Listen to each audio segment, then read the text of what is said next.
Então vamos lá, começando a gravar aqui. Boa tarde a todos, pessoal. Hoje aqui é a nossa monitoria de revisão dos assuntos de processamento consequencial e também depois a gente vai ver um pouquinho das árvores. A gente vai começar aqui pela questão do processamento consequencial. O planejamento dessa monitoria de hoje vai ser basicamente o que nem o da passada. A gente vai tentar focar em alguns exercícios e ir explicando aqui esse slide de revisão que o professor deu. Como a gente não conseguiu separar muitos exercícios assim do consequencial, vocês vão perceber que eu vou tentar me atentar aqui muito ao slide para vocês não perderem nenhum conceito que o professor passou aqui por trás, não ser surpreendido na prova, já que ele não deixou tantas questões de exemplo assim. Inclusive algumas questões que a gente pegou aqui para resolver em relação a essa parte do processamento consequencial são questões que a gente resolveu na nossa época de estrutura de dados 2, que era com outra professora, a professora Carolina. Ok? Então, por exemplo, essas questões aqui que estão perguntando sobre o tempo, cadê? Tá escrito. Aí, quanto tempo leva para ordenar o arquivo? Quanto tempo levaria para ordenar usando case sort? Essas questões de tempo, a gente percebeu que não está muito no material de vocês. Tem sim aqui nesse slide, que é um dos slides que o professor passou para vocês, né? Que reúne várias aulas. Ele fala sobre essa questão do tempo. Cadê? Bem aqui, ó. Então, ele fala basicamente essa ideia aqui do processamento do tempo é que ele vai te dar algumas especificações do hardware, tipo, quanto tempo que o disco leva para recuperar um dado, o tempo de rotação, essas coisas que a gente estava comentando no assunto anterior, que inclusive eu tinha comentado que ia ser por exemplo, essa questão do tempo de rotação ia ser algo que ia ser cobrado nesse cálculo no futuro. Então, a gente chegou justamente nessa parte agora. E aqui no conteúdo vocês vão perceber que o professor vai ter todo um cálculo de tempo, que isso em questões vai geralmente cair dessa forma aqui, perguntando, quanto João, tempo leva para o algoritmo rodar? ele Pode falar. tinha falado de uma lista de exercícios da Carolina, que eu Ah, acho que ele até postou no CGA, que tinha acho que uns 17 exercícios, aí ele falou que era só pra gente ignorar a parte de TRE, que ele não ia cobrar isso. Mas aí, pode me tipo, mandar isso tem um então, só PDF para eu dele, garantir qual posso lista é mandar. essa, se estiver aí no cigarro. Beleza. Ok. Mas aí, continuando, enquanto ele manda isso aí, essa primeira parte do vídeo aqui eu vou tentar explicar para vocês o básico do processamento consequencial e depois a gente vai entrar no algoritmo de Coway Merge Sort, que ele une a questão do heap sort e faz toda uma questão de processamento em memória, processamento paralelo e coisa do tipo. Então a gente vai se dividir aqui entre essas duas partes. O básico do processamento consequencial e um dos principais algoritmos de consequencial, que é o Coway Merge Sort.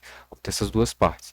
Inclusive, também a gente vai fazer referência aqui, uma das minhas monitorias passadas, que é essa relativo ao cálculo do tempo, relativo a todo o algoritmo do Coway Merge Sort, para vocês terem isso aqui como base para revisar depois, ok? Vamos lá. Você já mandou, Eric? Mandei. Tá, peraí, deixa eu só. Tá, voltando aqui para a gravação, foi mal aí pela pausa, que eu só estava dando uma olhada nessa lista que o Eric comentou. Vamos lá. Uma coisa que eu quero perguntar para vocês assim de início é tipo, vocês entenderam o objetivo? Tipo, eu acho que isso é algo muito importante para vocês terem um entendimento melhor do conteúdo que vocês estão aprendendo.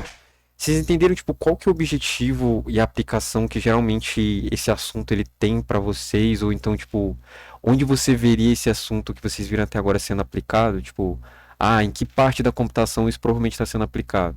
Vocês têm uma Di- noção mais ou menos de onde tudo isso vai parar? Diminuir o número de SICs Tá, do beleza, diminui o disco número de SICs, mas pra quê? É pra você, tipo, para seu computador tá fazendo isso, ou pra um banco de dados? Pra que aumentar, diabos? aumentar a velocidade de busca, Tá aí, pra quê? Pra que eu vou aumentar a velocidade de busca? poder trabalhar com mais operações. Não, não diria que não. Tipo, a ideia aqui do que vocês estão estudando, de processamento consequencial, essa questão das árvores B e tudo mais, tudo isso aqui se afunila para a próxima disciplina que vocês vão fazer semestre que vem, que é a disciplina de banco de dados. Esse conteúdo ele também é aplicado à questão de sistemas operacionais. Existem algumas coisas aqui, por exemplo, como o Best Fit, o First Fit, essas coisas, é muito aplicado em sistemas operacionais, inclusive é um dos conteúdos de lá. Vocês estão vendo sistemas operacionais esse semestre ou não? Sim, Alisson? sim. Deus me livre. Então vocês não viram a parte de gerenciamento de arquivos, né? Não. Tá. Gerenciamento de arquivos é um dos que mais trabalha com esses assuntos aqui. Por A quê? gente viu de um jeito bem Alisson, né? Tá bom.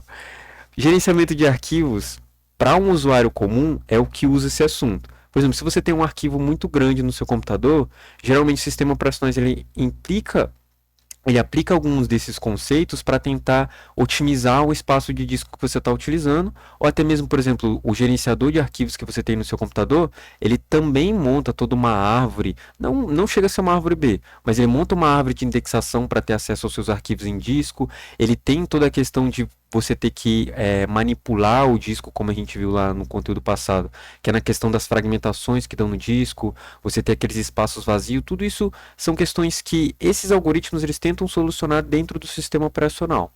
Agora, já esses algoritmos que a gente está aprendendo mais agora, como processamento consequencial, e principalmente a questão da indexação usando as árvores B e B+, elas são utilizadas muito nos sistemas de banco de dados que vocês vão ver no semestre que vem. Existe um conceito em banco de dados que é o chamado conceito de índices, que logo vocês conseguem associar uma coisa com a outra. Os índices que estão no banco de dados, que existem nos bancos de dados, você pode meio que criar um índice em cima dos seus dados, eles são exatamente a mesma coisa que a gente vê aqui quando vocês estão trabalhando com case sorting, que é basicamente você ter um arquivo separado que ele associa as chaves com o RRN de um dado dentro do banco. E o uso essas árvores B e B+, elas servem justamente para você ter um acesso mais rápido nas queries que você faz dentro de um banco de dados. Então, por exemplo, se eu estou fazendo uma query no banco de dados para retornar todas, sei lá, todas as pessoas que têm uma idade acima de 18, fazendo uma filtragem lá. Vocês já devem ter visto isso aí, só comentando, talvez não devem ter visto uma query ainda, mas o banco de dados é isso, é você fazer uma query para buscar dados que estão armazenados no disco. Lá, por exemplo, num banco de dados, geralmente vai ser uma junção de vários e vários discos. Esse índice, ele basicamente permite que você tenha um acesso mais rápido a esses dados, porque você, através dessa árvore de índices, você consegue descobrir a localização daquele dado descendo numa árvore meio que binária, né? Que você consegue ter uma eficiência de acesso referente a qual o nome? A altura da árvore, que é como vocês viram lá em árvores binárias, por exemplo, ok? Então, toda essa ideia que vocês estão vendo aqui, que a gente vai trabalhar aqui, tenham em mente que vai ser aplicado lá para banco de dados. Vocês não vão ver isso a fundo, claro, né? Vocês só vão ver esse conteúdo mais a fundo agora. Lá, o professor vai clicar, escrever umas duas linhas falando create index, aí falar a tabela que ele quer criar um índice e pronto. Aí magicamente vai ser criado uma árvore B, uma árvore B+, que o próprio gerenciador de banco de dados vai decidir qual que vai ser e vai indexar todos os seus dados magicamente e todas as suas próximas queries vão acontecer tipo extremamente mais rápido. Então, aqui, como a gente é cientista da computação, né, a gente tem que entender mais a fundo esses assuntos e tal, entender como funciona em plano de fundo, né, todo um banco de dados, tá? Eu só quis dar esse contexto porque eu acho legal de falar um pouco disso antes de trabalhar no assunto, só para vocês não ficarem vendo esse assunto tipo, pra que eu tô vendo essa porcaria aí, sabe? Tipo, não tem motivação nenhuma para mim. Ok, entendido? Gostaram desse contextozinho aí? Uhum. Ok, então vamos lá. O processamento consequencial, galera, não é nada mais, nada menos do que o processamento coordenado de duas ou mais listas sequenciais ordenadas. Aqui não está dito, mas o processamento consequencial, ele assume que as duas listas que você está trabalhando, ambas estejam ordenadas, elas são sequenciais e ordenadas, ok? Então, digamos que você tem duas listas aí, listas sequenciais, 1, 2, 3, 4, 5, a outra 3, 6, 10, 20, ambas ordenadas, seja de forma crescente ou decrescente, mas ambas têm que estar ordenadas da mesma forma. Ou as duas são crescentes ou as duas são decrescentes, ok? E esse processamento é basicamente vários algoritmos que ele tentam de duas listas produzir uma lista só. Ou seja, eles entram na ideia de operações de mesclagem, união, interseção, casamento, combinação dessas diversas operações. Alguns desses algoritmos provavelmente vocês já viram lá em prog 1 ou talvez prog 2. Por exemplo, prog 2 vocês viram merge sort, talvez. E em prog 1 vocês já devem ter feito algum algoritmozinho ou outro de, por exemplo, fazer a união de dois vetores, a interseção de dois vetores e por aí vai. Dois algoritmos principais aqui de processamento consequencial que o professor vai cobrar para vocês é o algoritmo de match, de casamento, e o algoritmo de merge, que é de mesclagem de duas listas, ok? Vamos começar então pelo algoritmo de match, que é o tipo mais simples de todo. O objetivo do match é simplesmente pegar duas listas que estejam ordenadas ambas, de forma crescente ou decrescente, ambas da mesma forma, né? E dizer quais itens, quais elementos de ambas essas listas se repetem entre elas. Então, por exemplo, digamos que eu tenho a lista 1, 2, 4, 5 e no outro eu tenho a lista 2, 4, 6. Qual elemento se repetiu nas duas? O elemento 4. Então, por exemplo, um match entre as duas falaria que entre as duas, os elementos que se repetem são apenas o 4. É apenas o 4, né? Deixa eu só abrir aqui, só para demonstrar isso. Fazer um desenho rápido. Então, digamos lá que eu tenho a lista 2, 4, 7, 10 e 31. Aí a minha outra lista aqui, a lista do 3, 4, 8, 9 e 10. Então, os matches que eu tenho aqui entre as duas listas, ou seja, elementos que estão presentes entre ambas as listas, seriam o 4, que se repete nessa posição, e o 10, que também existe um match entre eles. A ideia aqui do algoritmo, ela é bem simples, tá? Explicando aqui, sem a gente dar uma olhada lá no código, depois a gente vê o código. A ideia para você encontrar esses matches dentro dos dois vetores é o seguinte: você vai startar uma variável de índice nas duas listas, então digamos que aqui seria o índice i e aqui seria o índice j, e toda vez que você está parado entre dois elementos, você vai comparar os dois e vai andar um desses dois índices, caso os dois sejam diferentes, e vai andar os dois índices ao mesmo tempo, caso os dois sejam iguais. Ou seja, eu estou no i e no j. O i é diferente de j, ou seja, o elemento que está na posição i, que é o 2, é diferente do elemento que está na posição j, que é o 3? Se sim, eu ando, por exemplo, aí eu escolho, eu ando ou o i para frente ou eu ando o j para frente. Geralmente a gente define isso fazendo uma comparação de maior ou menor. Por exemplo, eu verifico se o i é maior do que j ou se o i é menor do que j, e aí através disso eu ando para frente o i ou então ando para frente o j, ok? Então digamos que a minha verificação seja: se o i for menor do que j, eu vou andar o i. Então, por exemplo, 2 é menor do que 3? Sim, então quem vai andar para frente é o i, certo? E aí eu vou manter o j no mesmo lugar. Aí a mesma coisa. E aí 4, j é 3. Mas agora o 4 é maior do que 3. Logo, quem eu vou mover não é mais o i, e sim o j, certo? Eles são diferentes. 4 não é menor do que 3, então ao invés de mover o i, eu vou mover o j vai para frente e é apagado aqui atrás, certo? Aí agora eu caio num caso de match, ou seja, os dois elementos nas posições onde eu estou, eles são iguais. E aí basicamente, isso aqui já deveria estar explícito desde o início, tá? Eu tenho que criar aqui uma terceira lista, que vai ser a lista dos meus matches, ou seja, os elementos que vão se repetir entre os dois vetores. Quando aqui eu encontrei um match, ou seja, o i e o j estão parados numa posição onde ambos os conteúdos deles são iguais, eu vou inserir esse elemento que deu igual na minha lista de matches, ou seja, vai ser o elemento 4. E a partir disso, eu vou andar o meu índice i e o meu índice j ao mesmo tempo, ou seja, i mais mais, j mais mais. Ambos vão para frente. Opa.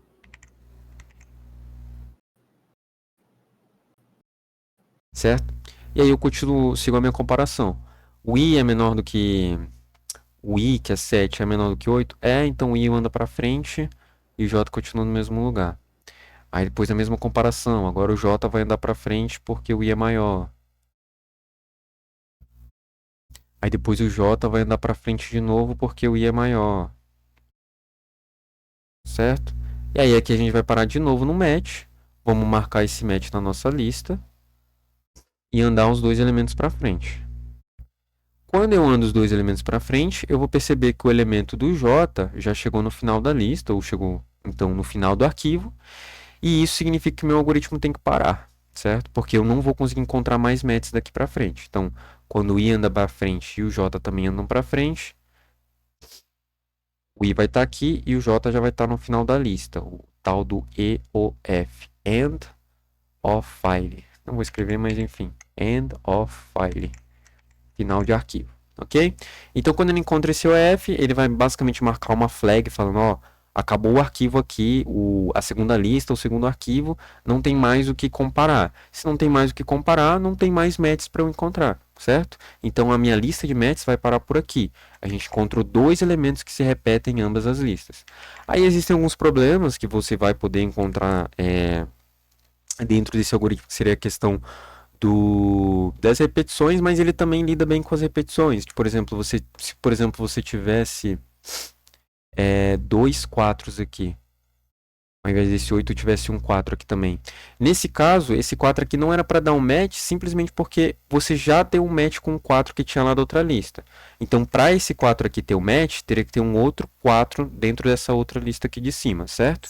E também, o tamanho das duas listas, eles não precisam ser iguais, ok? Então, tipo, se as duas listas têm, por exemplo, uma lista gigante de 1000 elementos e outra menor de 100 elementos, você ainda pode comparar essas duas listas, porque quando qualquer uma das duas chegar no final do arquivo dela, o algoritmo vai parar. Certo? Então, esse é o algoritmo de match. Pega duas listas, vai comparando os valores dela, define uma regra para ver qual que avança e vai andando para frente até chegar no final do arquivo. E toda vez que der match, você coloca esse elemento que deu match numa lista separada e anda os dois índices para frente ao mesmo tempo. Ok? Esse é o algoritmo de casamento. Então ele tem essa questão da sincronização, de você conseguir fazer as duas listas se moverem sem prejudicar a ocorrência de casamentos, que é, por exemplo, ali o caso em que eu falei da duplicata, você ainda não vai prejudicar nada. Se, por exemplo, tiver uma duplicata, você vai entender que essa duplicata ela só vai encontrar um outro casamento se houver uma duplicata na lista de cima também.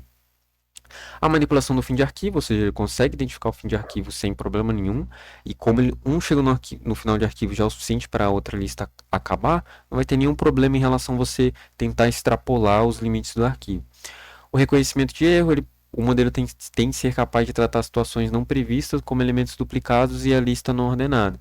Essa questão aqui da lista não ordenada seria em questão dele, tipo... como posso explicar, velho? É porque meio que ele não vai falhar se a lista não estiver ordenada. Ainda vai conseguir dar os matches, mas provavelmente alguns matches vão estar faltando, porque ele assume que as duas listas estejam ordenadas, tá? E a sincronização é uma lógica que acomoda qualquer tipo de ordenação, supõe nome 1, nome 2, aí basicamente ele mostra se o nome, aquela ideia que eu falei, se o nome for menor nome 1 for menor do que o nome 2, eu avanço na lista 1. Ou eu poderia fazer o contrário, né? Por exemplo, se o nome 1 for maior do que o nome 2, eu avanço na lista 1. Então, isso aqui é você que decide a regra, certo? E aqui está basicamente o algoritmozinho que ele dá para fazer esse programa, para fazer toda essa lógica dos matches, que é basicamente inicializar uma função, onde você tem um input de dois arquivos de lista, a lista 1 e a lista 2. Você cria um arquivo de saída, que é onde vai ser armazenado os matches que você encontrar. E você define uma variável de flag, que é aquela variável booleana, que ela pode assumir 0 ou 1, ou seja, verdadeiro ou falso. E aí você inicializa ela com verdadeiro, né? Ou seja, existem mais nomes. Aqui é more names exist, ou seja, mais nomes existem. É isso que a flag quer dizer basicamente. Então, inicialmente, mais nomes existem, isso é verdadeiro. Aí você inicializa qual é o nome? A sequência, checando as variáveis. Aí você faz a leitura de dois elementos. E aí essa leitura de dois elementos vai ter uma função própria para verificar se chegou no fim do arquivo, para verificar se o valor é válido e tudo mais. Aí aqui a lógica segue basicamente a questão. Se o nome é maior do que o outro, anda em um. Se o nome for maior do que o outro, anda no outro. Se os dois forem iguais, dá um match. Aí você vai ler dos dois arquivos e vai armazenar aquele match. Então primeiro você armazena o match com o write aqui. Cara, deixa eu ver se eu consigo... acho que eu não consigo não. Eu queria ativar tipo um...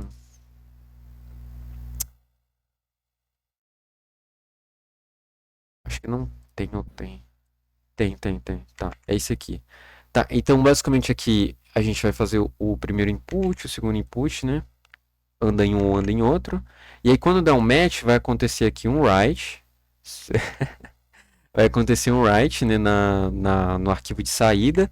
E desse arquivo de saída, depois do arquivo de saída, a gente vai andar um na primeira lista e outro na segunda lista. Ou seja, a gente vai ler mais um valor de dentro do arquivo de ambas as listas e seguir o nosso processamento. Aí dentro da função de ler isso, basicamente ele vai verificar se você não chegou no final do arquivo. E aí quando você chega no final do arquivo em qualquer uma das duas listas, o EOF aqui, né, vai ser verificado, vai dar true, e aí a flag de more names exist, ela vai ser tratada como falso, e uma vez que ela for tratada como falso, o nosso, qual é o nome? O nosso while aqui, ele vai quebrar. Aí a gente pode assumir que essa variável, né, more names exist, é uma variável global. ela foi acessada aqui por esse procedimento e ela foi alterada e foi lida aqui por esse while aqui na outra função, certo? Alguma dúvida sobre o match? Acharam ele simples? Tranquilo. Ok. Quem que entrou aí no agorinha? Rodrigo. E aí, Rodrigo? Boa tarde. Então é Boa isso. tarde. Opa. Então é isso, o match foi isso, é você pegar elementos que são iguais em ambas as listas e colocar eles numa lista separadas para dizer quais são os elementos que se repetem em ambas as listas. Depois a gente vem com a mesclagem já entra na questão do merge, esse merge a gente vai usar bastante daqui para frente, porque ele é um dos principais algoritmos que a gente usa para ordenar duas listas que são muito grandes e não cabem inteiramente em memória, dois arquivos que são muito grandes e não cabem inteiramente em memória. Então a ideia dele é a união de duas listas, e existe uma modificação no procedimento de sincronização que a gente viu lá atrás, que é basicamente aqui ele vai ter que ter uma, tipo, no procedimento que a gente fez aqui atrás, quando uma das listas chegava no final dela, o algoritmo acabava, certo? Aqui no algoritmo de mesclagem, não. Quando uma das listas acabam, a ideia é que a gente continue mesclando o que sobrou da outra. Ou seja, juntei todos os elementos que tem entre as duas listas e uma das listas acabou. Aí nesse momento, eu só tenho que inserir os elementos restantes da outra lista e assim vai terminar a minha mesclagem, certo? Então a modificação que vai ter aqui é que eu não posso mais terminar o meu algoritmo quando apenas uma das listas acaba. Ambas as listas vão ter que acabar ao mesmo tempo, certo? Aí aqui ele vai adicionar um conceito de high value. Eu não sei se o professor vai cobrar isso aqui tão explicitamente para vocês, mas a ideia aqui é basicamente que quando uma lista chegar no final, ele vai criar uma variável, vai armazenar um valor dentro de uma variável que vai ser chamado de, qual o nome? De high value. É basicamente o último elemento de uma das listas, ele vai ser tratado como se fosse o high value, que é tipo um valor extremamente grande, digamos que é um valor de, tipo, se eu estou trabalhando com nomes, por exemplo, se eu estou comparando nomes, o nome Ana, Pedro, etc., se as minhas variáveis são nomes, o nome mais alto, ou seja, o nome, a ordem alfabética, o nome alfabético mais alto que eu poderia ter da minha lista, ou seja, maior, ele seria, por exemplo, o nome ZZZZZ, tá ligado? Porque nenhum nome, se você for comparar eles dois alfabeticamente, a menos que esse nome também seja ZZZZ, o outro nome ele vai ser sempre maior. Ou seja, ZZZZ é maior do que qualquer outro nome possível dentro do meu arquivo. Então, Ana, João, Felipe, José, tanto faz o nome, todos esses nomes eles são menores do que Z, Z, Z, Z. Porque se você for comparando as letras, compara o J com Z. O J é menor do que Z, então o João vem antes de Z, Z, Z, Z, Z.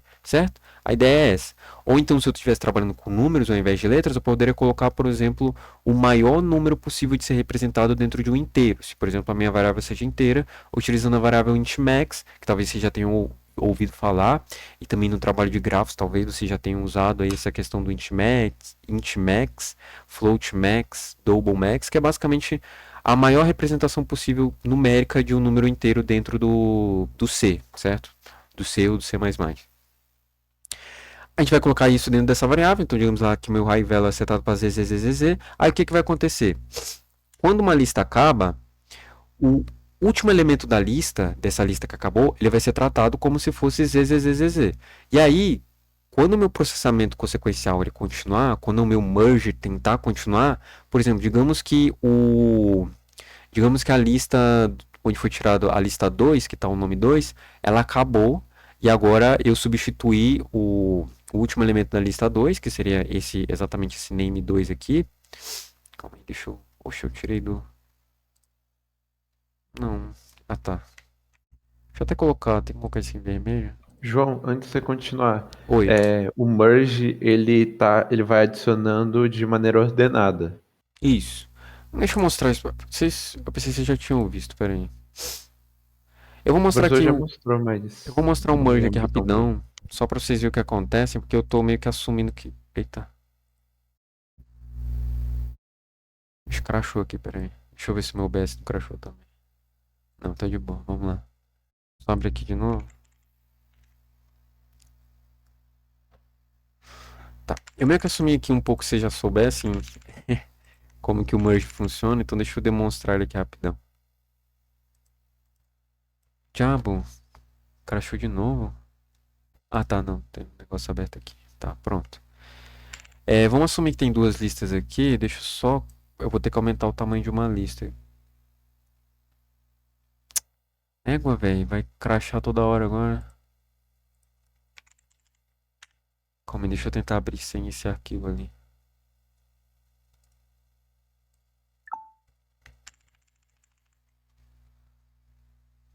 Tá, vamos assumir. Vou torcer pra que não crash dessa vez. Vamos assumir que eu tenho duas listas aqui. Tipo, 1, 5, 7, 9, 10, 12 e acabou. Aí eu tenho uma outra lista aqui, que é 2, 2, 3, 1. Não, não, né? Porque tem que ser ordenado. 5.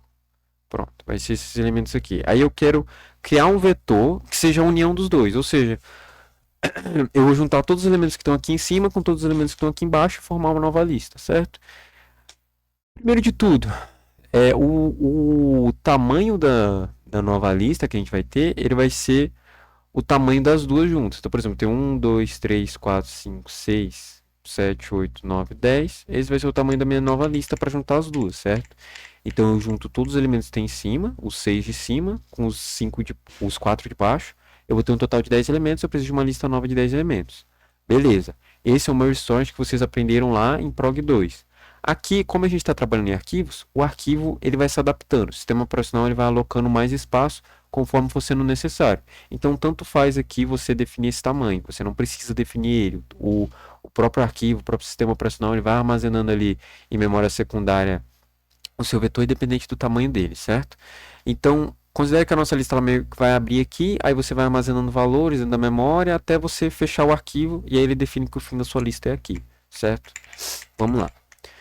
Qual que é a ideia do merge sort? Então, vamos tentar seguir o algoritmozinho que está aqui, só para não cometer erros. Esse algoritmo aqui está assumindo que as duas listas estão ordenadas de forma crescente, ou seja, começo do 1 e eu vou crescendo, 5, 7, 9, 10, 12, então tá certinho, tá ordenado de forma crescente, ambas as listas. E aí ele só simplesmente vai começar um algoritmo de você pegar dois valores iniciais de ambos os vetores. Então, digamos que aqui eu tenho o valor na posição i de um e o valor na posição j do outro. Aqui, inclusive, foi algo que eu expliquei usando o i e o j no passado, mas até uma correção aqui também pelo fato de ser arquivo. Pelo fato de isso aqui ser um arquivo, geralmente você simplesmente vai ler o próximo dado que está inserido lá dentro daquele arquivo. Simplesmente isso. Você não tem uma variável i e j. Você simplesmente lê o próximo dado disponível dentro do seu arquivo, a menos que ele seja, claro, o end of file. Se você lê o end of file, você para o algoritmo.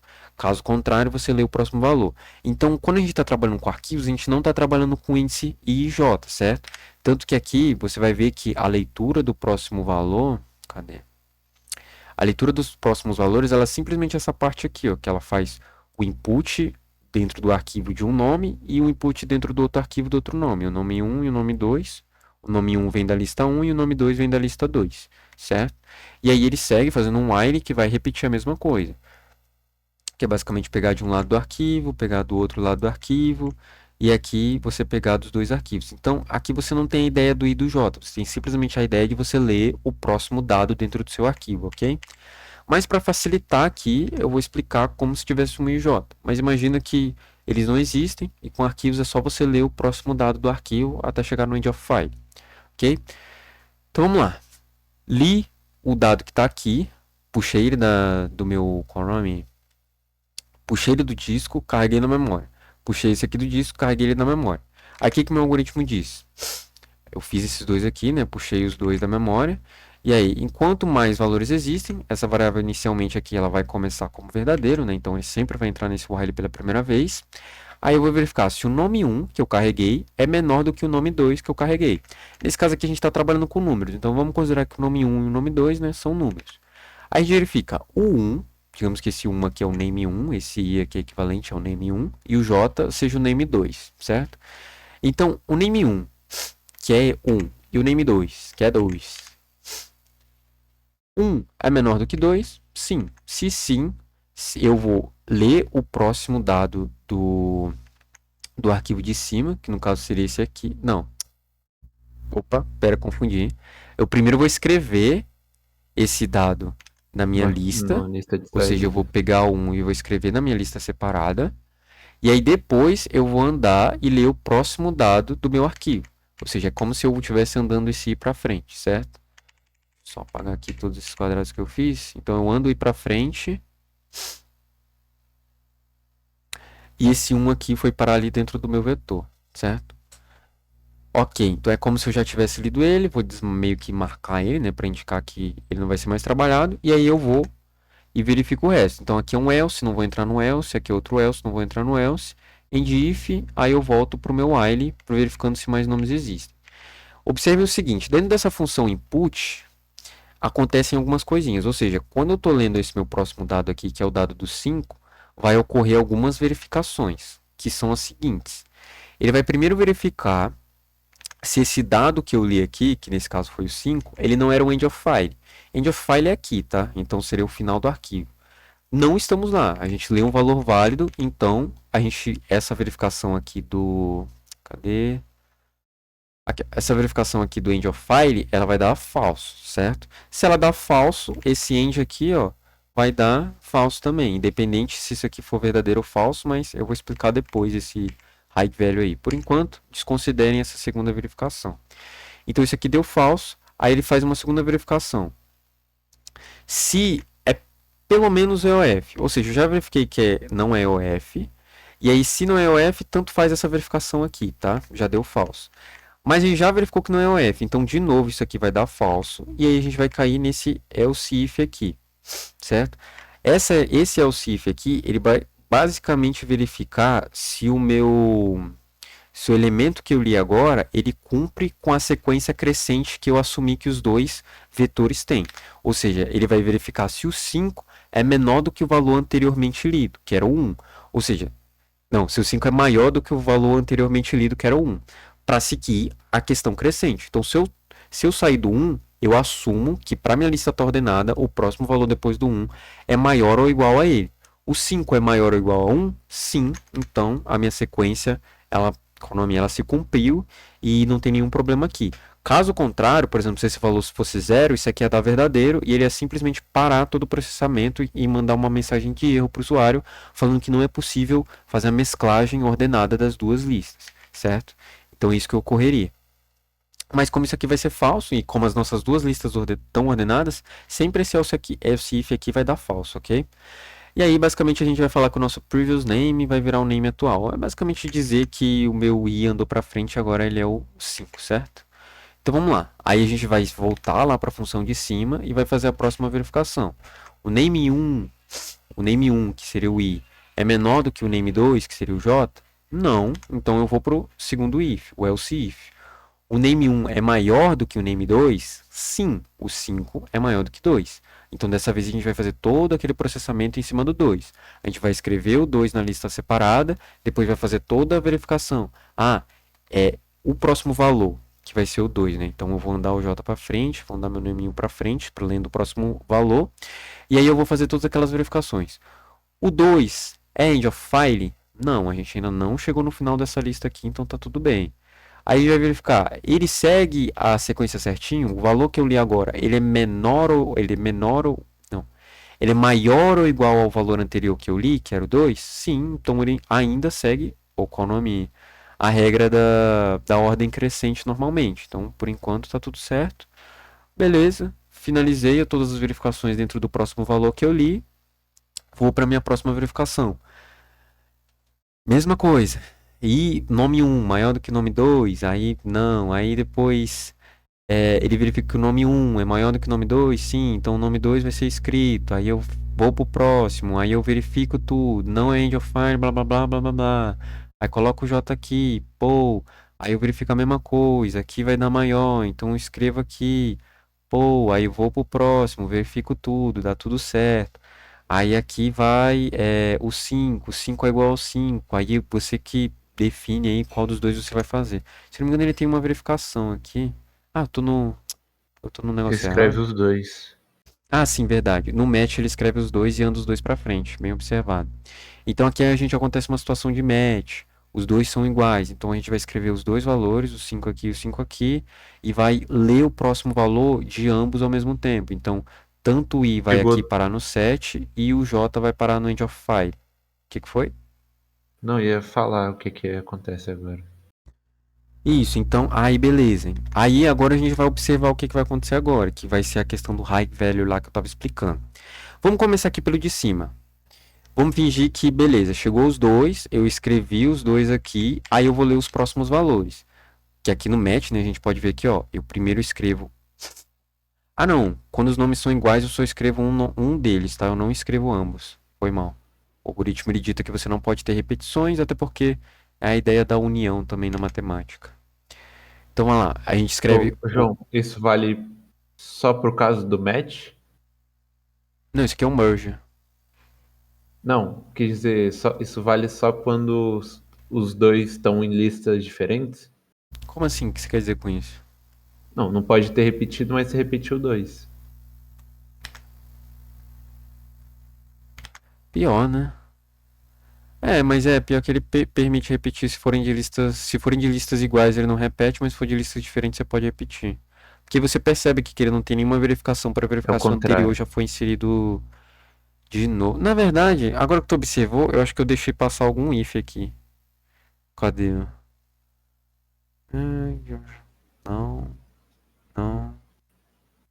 Aqui, ó, se for menor é igual. Ah, não, verdade. Agora tu me pegou. Se vocês observarem aqui, esse if aqui, ele também assume se os dois valores forem iguais, ou seja, se for menor ou igual ao valor anterior. Então, quando a gente encontrou aquela situação dos dois serem iguais, ele assume que isso não poderia acontecer e a nossa operação ela deveria ter sido cancelada. Então, não era para ter acontecido dois valores iguais em ambas as listas. Então, ele está assumindo que as duas listas elas são, qual o nome? Crescentes e sem valores repetidos, certo? Então a União ela meio que assumiu isso. Porque acho que a ideia aqui que ele quer passar é quando você está juntando, por exemplo, dois arquivos que representam IDs únicos. Então, quando você junta dois arquivos que têm nomes únicos, chaves únicas, chaves primárias, você assume que você não pode ter elementos repetidos dentro dos dois. Mas, se você quisesse, você poderia modificar isso aqui sem problemas. Se eu simplesmente tirasse esse igual aqui e mantesse só o menor, aí eu estaria assumindo que eu posso ter repetição. E é a mesma coisa aqui para cima. Se eu tirasse essa questão aqui e deixasse que eu pudesse escrever dois valores, ou seja, ao invés de eu fazer só o write name 1, eu fizesse isso duas vezes, ou então fizesse tanto o write para o name 1 quanto para o name 2, eu teria assumido que eu posso permitir essas repetições. Então essas duas pequenas modificações, elas permitiriam que você pudesse fazer essas repetições. Mas como aqui ele quer que não tenha essas repetições, a gente vai seguir a ideia dele então, tá bom? Eu vou só modificar aqui. Mas deu para entender? Sim. Ok. Então eu vou tirar essa repetição daqui, tá? Só pra a gente ficar de boa. Eu vou colocar o 3 aqui e vou assumir que aquele 3 ali é um 4. Aí vai ficar certinho. O Lucas mandou o modelo do relatório. Top. PO. Ah, tá. E aí agora a gente não tem nenhuma repetição. Não, a gente pode ter repetição entre listas, mas não pode ter repetição dentro da mesma lista. Quando tem repetição entre as duas listas, você anula, né? Ok, então 3, 4, só vou substituir aqui por 3 e ali por 4. Muito bem observado, Marcos. Opa. A ideia ainda continua a mesma. Aí aqui nesse caso do 5, continua a mesma coisa, tá? O andamento aqui ele seguiu igual, só mudei aqui o que foi escrito. Mas vocês podem observar aqui que o 5, ele vai continuar deixando mexer só a lista de baixo. Então, o 5 é menor do que 3? Não. 5 é menor do que 3? Sim. Então anda o J. 5 é menor do que 4? Não. 5 é menor do que 4? Sim. Então anda esse. Por aí vai. Até a gente chegar aqui e mover as duas ao mesmo tempo. Aí vamos seguir lá o que eu tava falando. Então, quando a gente vai primeiro andar a lista de cima para frente, vai ler o 7, fazer todas as verificações em cima do 7. Então, o 7 ele é maior do que o valor anterior e diferente também, né? A gente observou agora que ele tem que ser diferente. Ele é diferente e maior do que o valor anterior? Sim, o 7 Entendi. é diferente de 5 e ele é maior do que 5. Então, ok. E aí depois a gente verifica também a questão de não ser end of file, né? Na verdade, a gente deveria ter verificado isso antes, mas obviamente não é end of file. E tudo certo. Fiz a leitura do próximo Só uma valor coisa, e o João. i veio pra cá. Oi. Só uma coisa. Chegou no 5 e no 7 ou é 7 e end of file? 7 end of file, porque a gente acabou. É porque, calma, a gente encontrou o 5 e o 5 e inseriu só um deles. Aí agora a gente tem que andar ambas as listas pra frente. Aham. Primeiro eu tô andando a lista de cima pra frente. Agora eu vou andar a lista de Ah, baixo tá. pra frente também, antes de fazer a nossa próxima verificação, entendeu? Deixa eu só apagar aqui pra deixar claro. Então a gente acabou de sair do 5 com 5 e já inseriu ele lá na lista. Deixa eu apagar esse que a gente já verificou. Esse também a gente já verificou. Aí beleza, já saí desse 5 e andei pra frente. Agora, esse 5 ele tinha dado match com aquele 5 dali. Então ambos têm que andar pra frente. Eu já andei esse pra frente, agora eu vou andar esse aqui pra frente também. Então ele vai sair dessa posição e vamos mandar ele pra frente.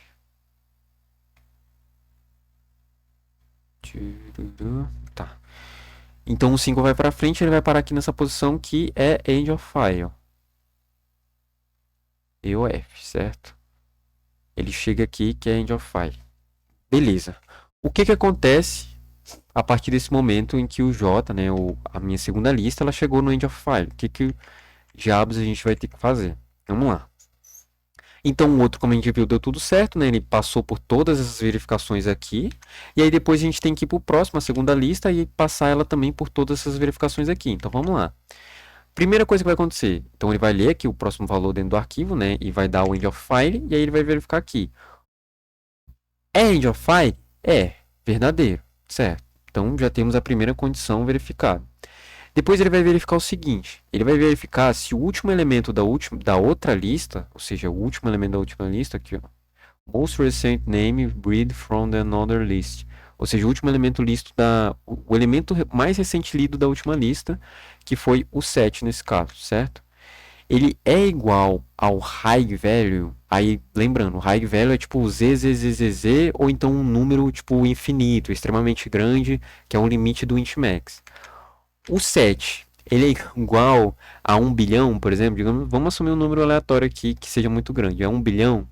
Não, então o 7 não é igual a 1 bilhão, então isso aqui vai dar falso, e ele não vai fazer o que está aqui, e aí ele vai para o próximo que é o else if.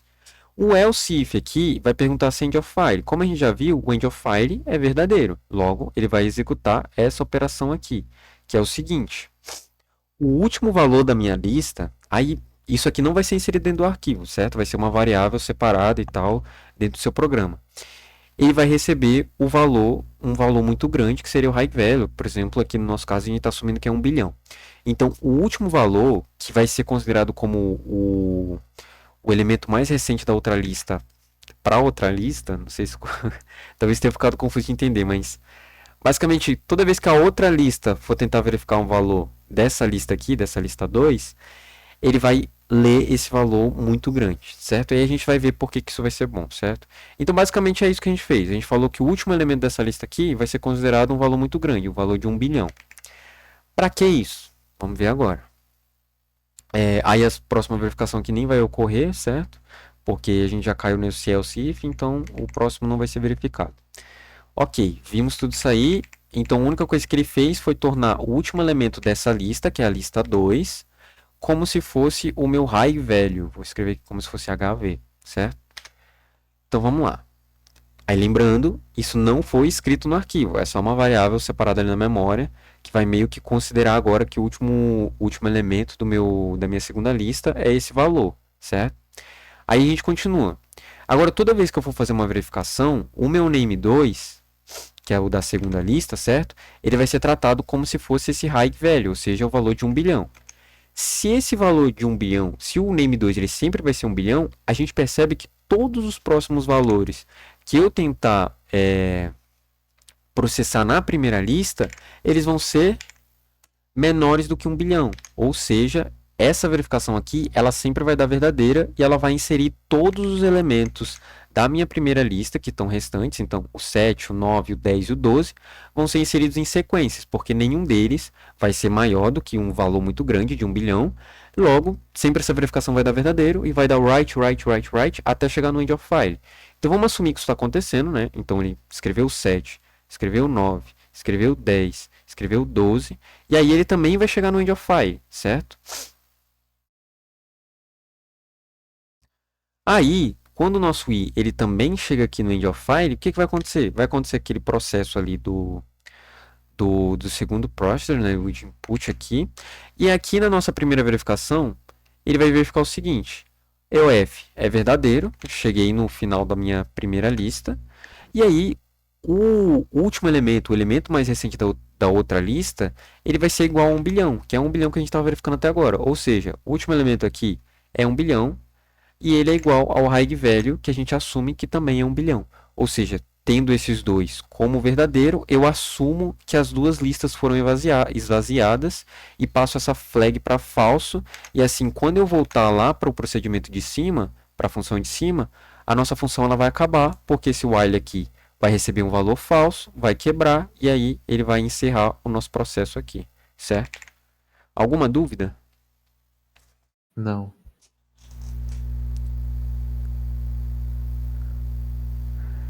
Certo aí, Eric, Rodrigo? Sim. Tranquilo. Então é isso. A ideia aqui do nosso merge sort então foi unir duas listas.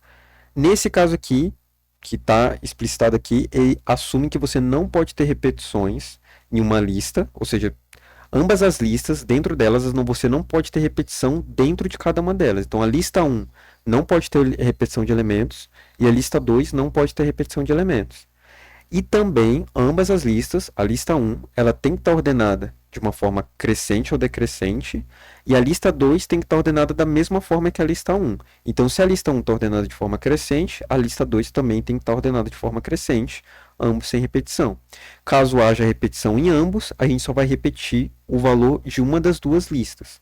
Ou, basicamente, né, tipo, se encontrou 5 em um, 5 em outro, só vou escrever o 5 no novo vetor uma vez, ok?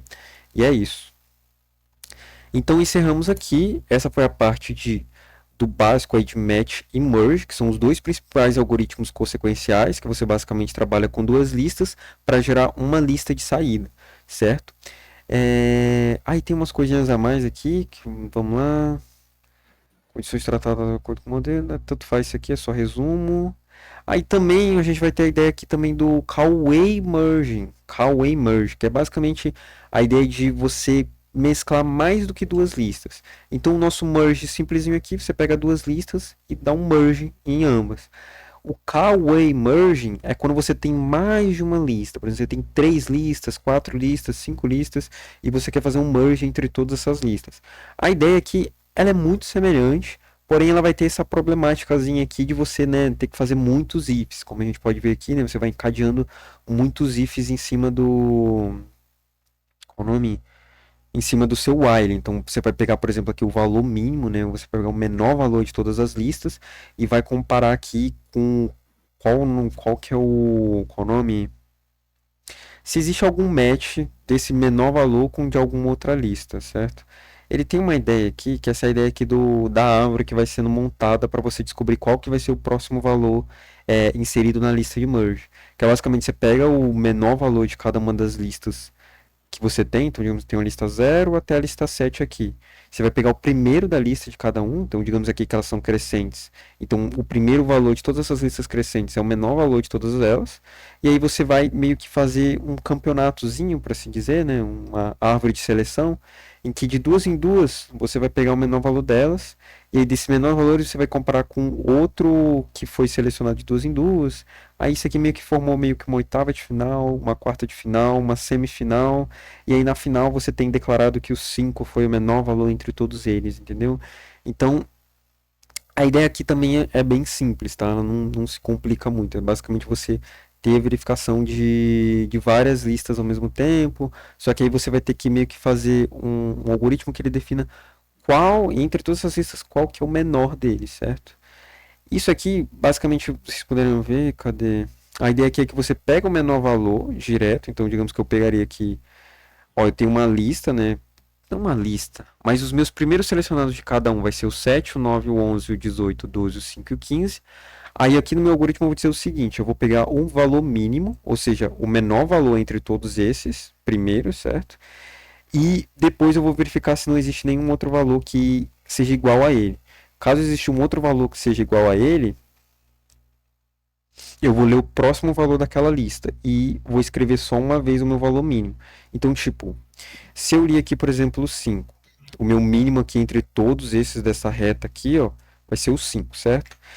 Caso houvesse outros 5 entre esses valores aqui dos primeiros, todos esses outros eles não poderiam se repetir na lista, como a gente viu lá atrás, né? Então, o que ele faria basicamente, se ele encontrasse outros 5 aqui, é simplesmente andar uma casa para frente em cada um daqueles que ele encontrou os 5. Então, por exemplo, se aqui no Ignorar. lugar desse 9 fosse o 5, ele andaria um para frente.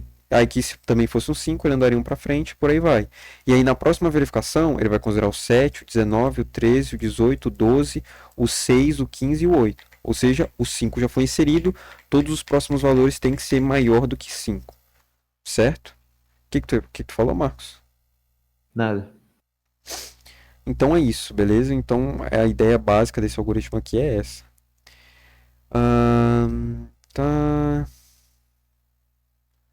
Enfim, se vocês quiserem ver com mais detalhes depois, não foge muito disso e daqui a pouco a gente vai ver um pouquinho mais desse merge sort, desse Coway merge sort. Não, opa, desse Coway merging, tá? Coway merge sort é o próximo assunto. Esse Coway merging aqui, ele vai ser usado num outro algoritmo que a gente vai ver lá embaixo, que é o Coway merge sort. Ou a gente vai adicionar um sort no final e vai começar um algoritmo totalmente novo lá para juntar dois arquivos gigantes.